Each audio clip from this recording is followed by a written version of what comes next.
How to add htaccess file on WordPress with cPanel. The htaccess file is an essential WordPress core file to reconfigure the Apache web server's specific settings. Here's how you can add the file with a cPanel account. So let's open the browser.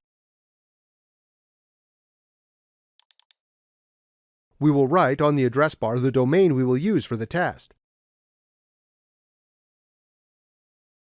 The site works, but what if I will click on a page or a post? You will get a 404 error access. For us to add an htaccess file with a cPanel account, we will need the file.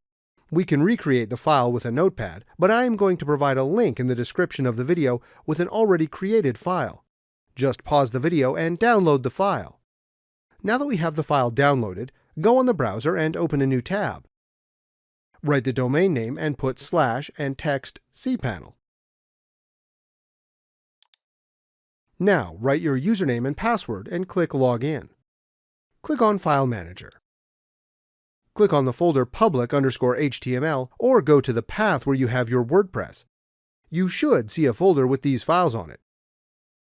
Click on the Upload button. Click on Select File. Go to the file you downloaded and select it. It should be in the Downloads folder. Click Open. The file should be uploaded very fast.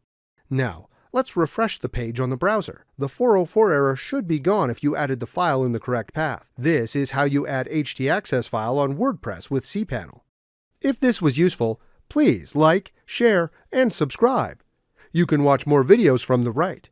Also, if you have any questions, please ask them in the comments area below.